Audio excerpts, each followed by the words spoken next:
आता आम्ही अंजनगाव खेलोबा या खेलोबा मंदिराच्या आवारामध्ये आहोत। छत्रपती शिवाजी महाराजांचा पुतळा सन्मानजनक पावित्र्य राखून स्थलांतरित करावा या मागणीवरती आम्ही ठाम आहोत। आमची सगळी देवस्थानची वीर मंडळी ठाम आहोत। रात्री या तालुक्याचे आमदार अभिजित पाटील यांच्या मार्गदर्शनाखाली 12-1 वाजता रात्रीच्या इथं मोजणी करण्याचं काम करण्यात आलं। आमचं म्हणणं एकच आहे, या आमदार अभिजित पाटलांना अनादिकालापासून इथं धनगर समाजाचं आराध्य दैवत 2-3 राज्यातली मंडळी इथे येतात। हजारो वर्ष ज्यावेळी रेकॉर्ड अस्तित्वात नव्हतं, आदिम असणाऱ्या धनगर बांधवांच्या तीर्थक्षेत्राला तुम्हाला मोजणी करण्याचा अधिकार दिला कोणी? आणि तुम्ही काय आमचं देवस्थानावरती येणार का? त्यामुळं आम्ही त्या मोजणी करणाऱ्यांना रात्री इथून पिटाळून लावलेला आहे।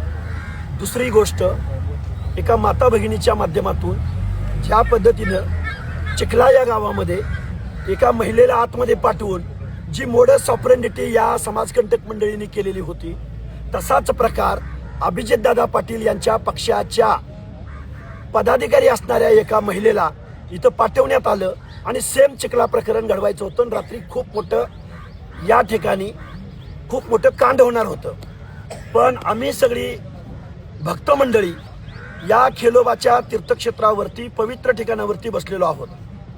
ते सगळं षडयंत्र पोलीस बांधवांनी हाणून पाडलेलं आहे।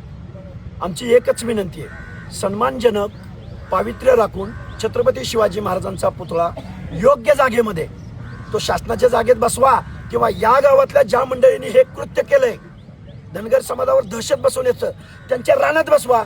1-2 एकर जागा घ्या ना त्यांची, इथं जवळच आहे रोडच्या बाजूला, आणि तिथं शिवसृष्टी उभी करा। त्यामुळं धनगर समाजाच्या अस्मितेशी, धनगर समाजाचा इतिहास पुसण्यासाठी हे गाव अंजनगाव हे खेडोबाच्या नावानं ओळखलं जातं शेकडो वर्षापासून। आणि तुम्ही इथं येऊन छत्रपती शिवाजी महाराजांचा पुतळा बसवून या एरियाला तुम्ही शिवतीर्थ नाव देताय, म्हणजे आमचा धनगरांचा इतिहास तुम्हाला पुसायचा आहे, आमच्या देवस्थानाची ओळख तुम्हाला पुसायची आहे। लाखो बांधव इथं येतात, भाकणूक होते, खूप मोठी यात्रा भरते, जिथून पालखी जाते त्याच ठिकाणी हा छत्रपती शिवाजी महाराजांचा पुतळा बसवलाय। आम्हाला खेद वाटतोय, आम्हाला वाईट वाटतोय की महाराजांच्या पुतळ्याला आमचा विरोध नाही, पण धनगर समाजाच्या देवस्थानाच्या प्रवेशद्वारावर जो पुतळा बसवलाय या कृतीला आमचा विरोध आहे।